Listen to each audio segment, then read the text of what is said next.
Bienvenue sur Histoires émouvantes, la chaîne où mystères, secrets et révélations fascinantes se rencontrent pour éveiller votre curiosité et nourrir votre esprit. Aujourd'hui, nous plongeons au cœur d'un sujet aussi mystérieux que troublant, une question qui pourrait bien réécrire une partie de l'histoire que nous pensions connaître. Les secrets des Esséniens ont-ils influencé l'enseignement de Jésus? Depuis des siècles, une aura de mystère entoure cette secte énigmatique. Les Esséniens. Qui étaient-ils vraiment? Pourquoi vivaient-ils en retrait du monde? Et surtout, quel lien profond pourrait-il avoir avec les paroles et la mission de Jésus de Nazareth?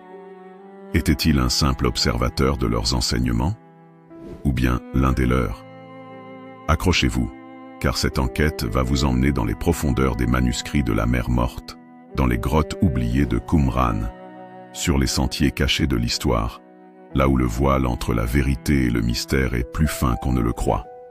Et avant de plonger ensemble dans cette quête fascinante, si ce genre d'enquête historique vous passionne, abonnez-vous dès maintenant, likez cette vidéo pour soutenir notre travail, et activez la cloche pour ne rien manquer des prochains récits qui vont vous faire voyager à travers le temps. Prêt à percer l'un des plus grands secrets de l'histoire biblique. Alors, entrons ensemble dans le monde caché des Esséniens. Depuis la nuit des temps, certaines communautés choisissent de se retirer du monde pour vivre en harmonie avec des principes sacrés. Parmi elles, les Esséniens ont laissé une trace indélébile dans l'histoire. Pourtant, pendant des siècles, leur existence fut enveloppée d'un voile de mystère, ne laissant derrière eux que des rumeurs et des écrits sibyllins. Les premiers indices sur leur présence remontent à l'Antiquité, lorsque certains historiens comme Flavius Joseph, Pline l'Ancien et Philon d'Alexandrie mentionnent une secte singulière, vivant en retrait du tumulte de la Judée. Mais ce ne fut qu'au XXe siècle, avec la découverte des manuscrits de la mer Morte dans les grottes de Qumran, que le voile commença à se lever sur cette communauté hors du commun. Qui étaient donc les Esséniens? Pourquoi vivaient-ils à l'écart des autres courants religieux de leur époque? Et surtout, quel rôle ont-ils joué dans l'histoire du christianisme naissant? Les Esséniens formaient une communauté élitiste, adoptant un mode de vie ascétique et fondé sur des principes de pureté absolue. Ils répugnaient au luxe, rejetaient les plaisirs superflus et vivaient dans une discipline rigoureuse, souvent en groupes isolés dans le désert. Leur quotidien était rythmé par la prière, la lecture des textes sacrés et des rites de purification. Ils pratiquaient des bains rituels fréquents, semblables aux ablutions du baptême, et respectaient une règle stricte de communauté de biens. Aucune propriété privée, tout était mis en commun. Ils se considéraient comme les fils de la lumière, opposés aux fils des ténèbres, dans une guerre spirituelle entre le bien et le mal. Selon eux, la fin des temps était proche, et ils se préparaient activement à l'avènement du royaume de Dieu. En 1947, un berger bédouin fit une découverte qui bouleversa l'histoire religieuse. Il tomba sur des jarres cachées dans une grotte de Qumran, contenant des manuscrits vieux de plus de 2000 ans. Ces textes, connus aujourd'hui sous le nom de « manuscrits de la mer Morte », révèlent des informations fascinantes sur la doctrine des Esséniens. Certains manuscrits, comme le Règle de la communauté, décrivent leurs croyances et leur mode de vie strict. D'autres, comme la guerre des fils de la lumière contre les fils des ténèbres, révèlent une conception apocalyptique du monde, préfigurant certains passages du Nouveau Testament. Ce qui est troublant, c'est que de nombreux passages de ces écrits rappellent étrangement les paroles attribuées à Jésus. Coïncidence? Ou bien Jésus aurait-il été influencé par cette communauté? Un lien troublant avec Jésus. Certains chercheurs avancent que Jésus aurait pu être formé aux doctrines des Esséniens. Plusieurs indices pointent en ce sens. Les Esséniens pratiquaient un rituel de baptême quotidien et croyaient en la purification de l'âme. Or, Jean-Baptiste, qui baptisa Jésus, vivait aussi dans le désert et prêchait une doctrine proche de la leur. Jésus parlait souvent du royaume de Dieu, concept central chez les Esséniens. Comme eux, il prônait une vie simple, dénuée de richesse et centrée sur la spiritualité. D'autres théories vont plus loin encore. Certains estiment que Jésus aurait été un Essénien lui-même, initié à leur savoir caché. Une hypothèse fascinante, mais qui ne fait pas l'unanimité parmi les historiens. Malgré les découvertes archéologiques et les textes anciens, le mystère des Esséniens demeure intact. Leur influence sur Jésus est-elle une simple supposition ou une réalité cachée depuis des siècles? Leur savoir aurait-il été délibérément effacé de l'histoire officielle? Jean-Baptiste est une figure charnière du Nouveau Testament. Présenté comme le précurseur de Jésus, il prêche la repentance et baptise dans les eaux du Jourdain. Mais qui était vraiment cet homme vêtu de poils de chameau, se nourrissant de miel sauvage et de sauterelles? Les descriptions bibliques de Jean-Baptiste rappellent étrangement les pratiques des Esséniens. Ces derniers vivaient dans le désert, observaient des rituels de purification par l'eau et attendaient la venue imminente du Messie. Or, Jean prêche justement cette idée d'une purification spirituelle avant l'avènement du royaume de Dieu. De nombreux érudits ont relevé plusieurs similarités entre Jean-Baptiste et la communauté essénienne de Qumran. Un mode de vie ascétique. Comme les Esséniens, Jean-Baptiste s'éloigne du monde pour mener une vie austère, loin des richesses et des plaisirs terrestres. L'importance du baptême. Le baptême était au cœur des rites de purification des Esséniens. Chaque jour, ils pratiquaient des ablutions rituelles, considérant l'eau comme un élément purificateur. Jean, quant à lui, baptise dans le Jourdain et prêche une purification de l'âme avant la venue du Messie. Un langage apocalyptique. Les Esséniens croyaient en une bataille imminente entre les fils de la lumière et les fils des ténèbres, préfigurant le jugement dernier. Jean-Baptiste prédit, lui aussi, une fin des temps imminente et appelle à la repentance. Bien que les similitudes soient frappantes, certains chercheurs estiment que Jean-Baptiste n'était pas un Essénien à proprement parler. Contrairement à eux, il ne vivait pas en communauté stricte et son message était plus ouvert à la population. Alors que les Esséniens se repliaient sur eux-mêmes, attendant leur salut, Jean allait au-devant du peuple pour prêcher. Mais il est possible qu'il ait été influencé par leur doctrine, ou même qu'il ait passé du temps avec eux avant de développer sa propre vision spirituelle. Lorsque Jean-Baptiste baptise Jésus dans le Jourdain, cet événement marque le début de son ministère.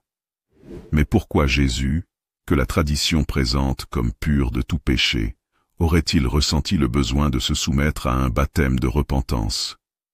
Certaines théories avancent que ce geste pourrait être un signe de filiation spirituelle entre Jésus et la tradition essénienne.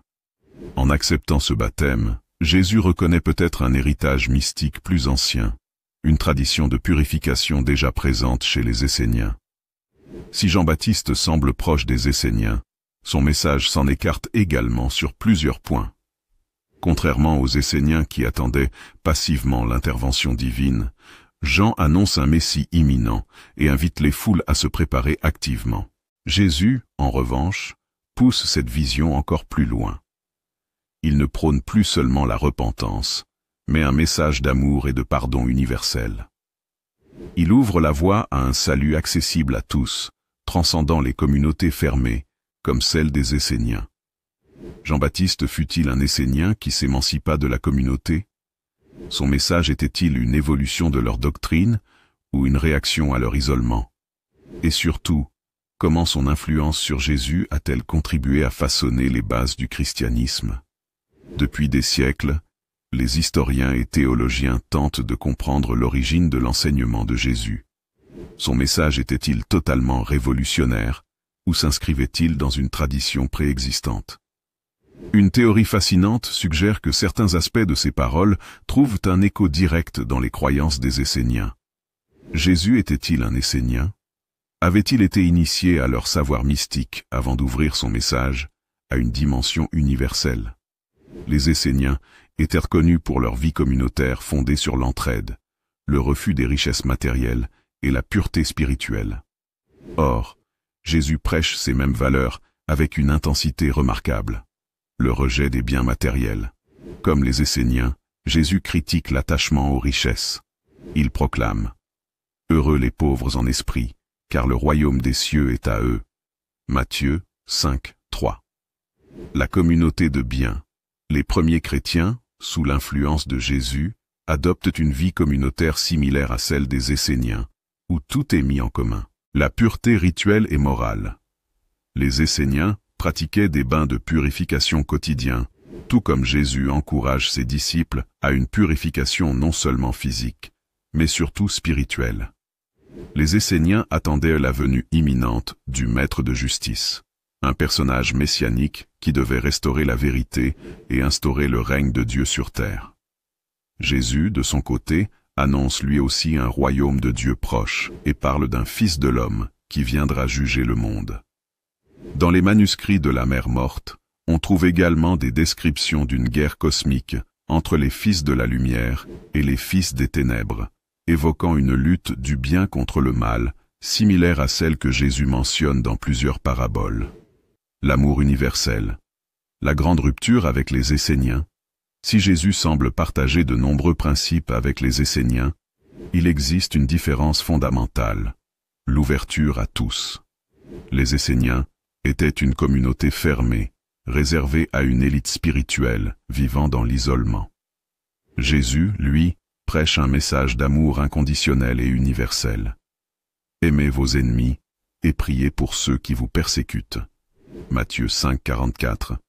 Un enseignement radical qui ne trouve pas d'équivalent direct chez les Esséniens. Contrairement aux Esséniens, qui rejetèrent les pécheurs et les impurs, Jésus dîne avec eux et leur offre le salut.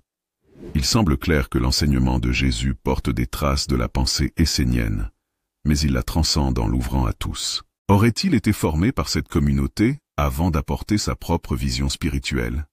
Ou bien les similitudes ne sont-elles que des coïncidences dues au contexte religieux de l'époque? Les paraboles de Jésus sont l'un des aspects les plus fascinants de son enseignement. Remplies de symbolisme et de sagesse, elles semblent parfois contenir des échos des doctrines esséniennes. Or, les Esséniens avaient eux aussi une manière allégorique et mystique de transmettre leurs connaissances. Certains passages des manuscrits de la mer morte révèlent une utilisation de la métaphore pour exprimer des vérités profondes.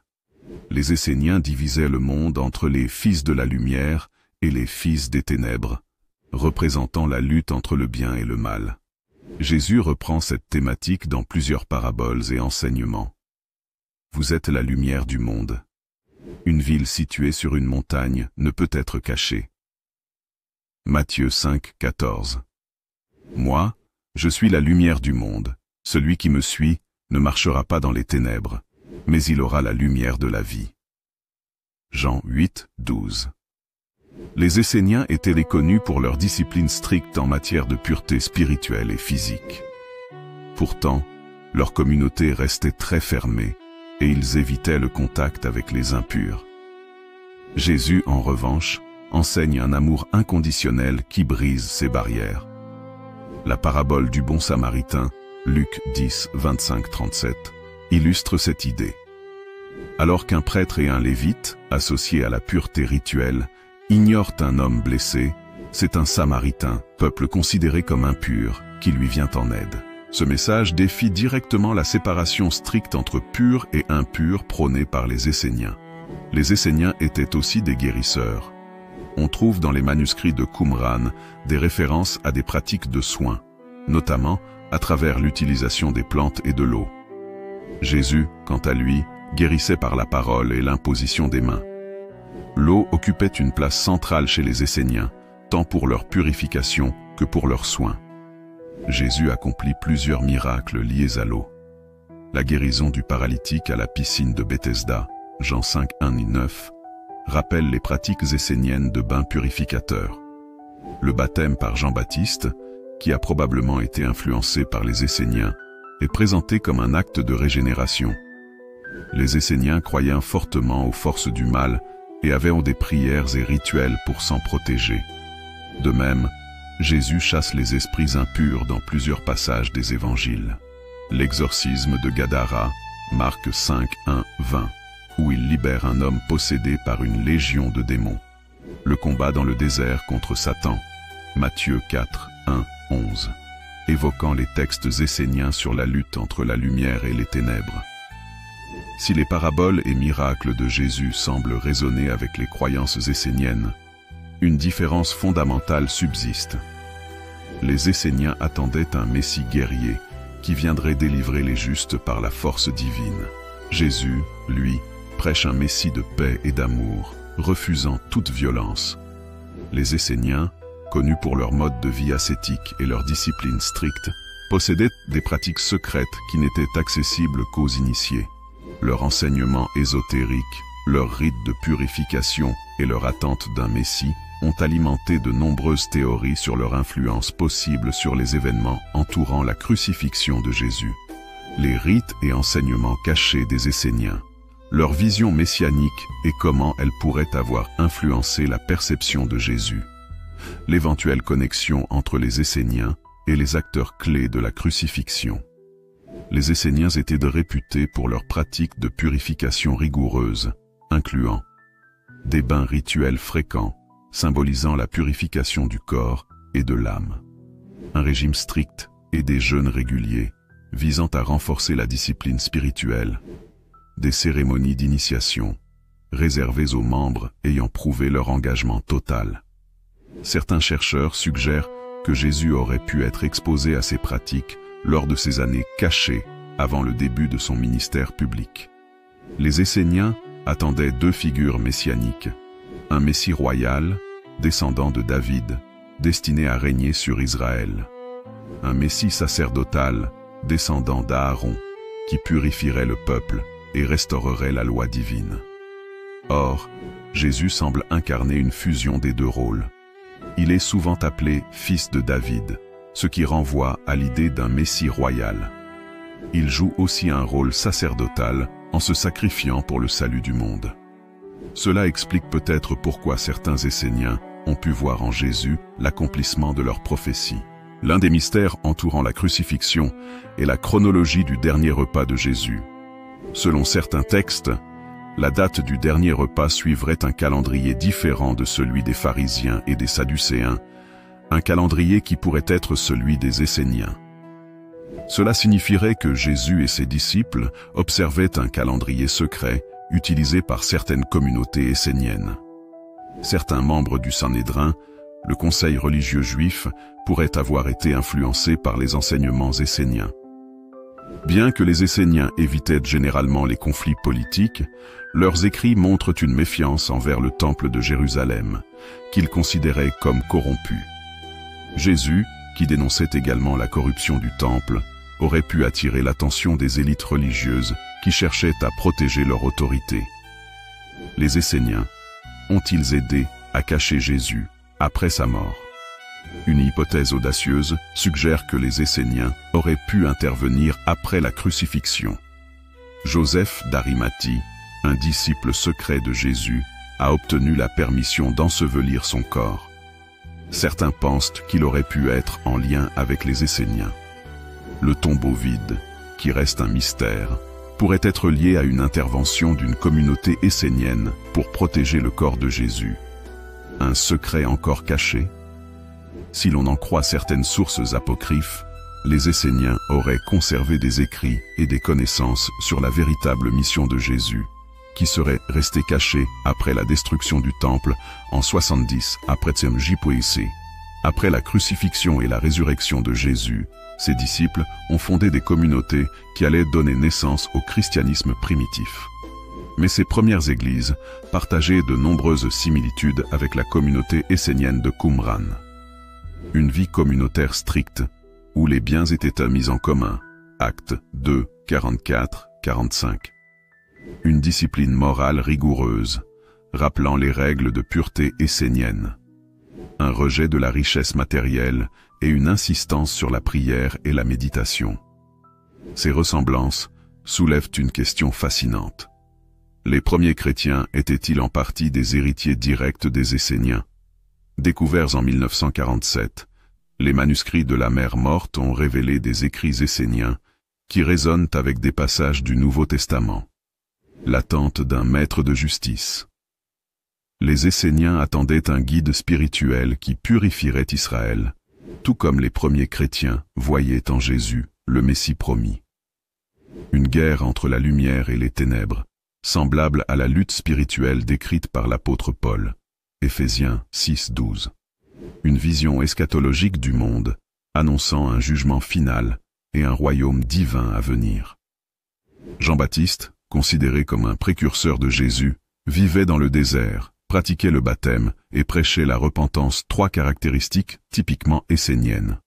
Certains historiens suggèrent même qu'il aurait pu être un ancien membre de cette secte.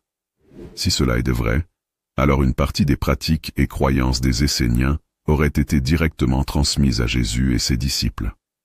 Le christianisme a-t-il supplanté l'héritage essénien, alors que les Esséniens semblent avoir disparu après la destruction du temple de Jérusalem en 70 après JAC?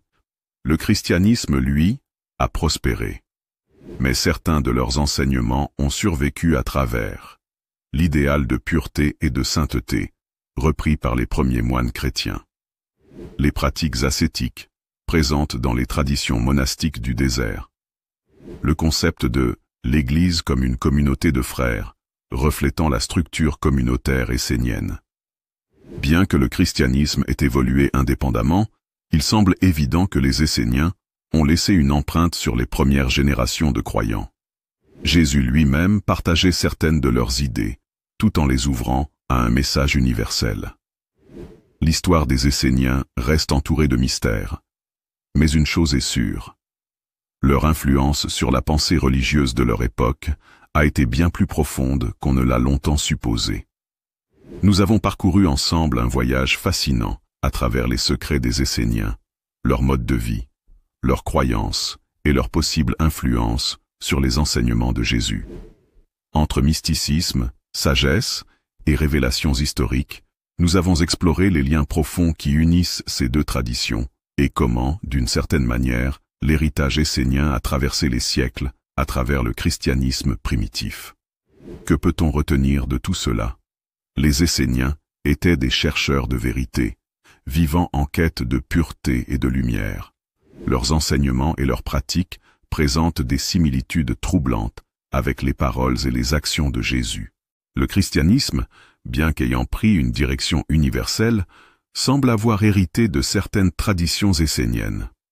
Mais au-delà des faits historiques, cette histoire nous invite à une réflexion plus profonde. Comment ces enseignements anciens peuvent-ils encore éclairer nos vies aujourd'hui? La recherche de la vérité, la quête de justice et l'amour du prochain restent des valeurs intemporelles qui résonnent toujours en nous. Merci pour votre fidélité et votre soutien. Si vous êtes arrivé jusqu'ici, c'est que ce voyage vous a passionné autant que nous. Un immense merci d'avoir suivi cette enquête jusqu'à la fin. Nous espérons que cela vous a apporté de nouvelles perspectives et nourri votre curiosité. Si ce contenu vous a plu, n'oubliez pas de liker la vidéo, de vous abonner à la chaîne et d'activer la cloche pour ne rien manquer des prochaines révélations sur l'histoire et les mystères cachés du passé. Votre soutien est précieux et nous motive à vous proposer toujours plus de contenu enrichissant et captivant. À très bientôt pour de nouvelles explorations fascinantes.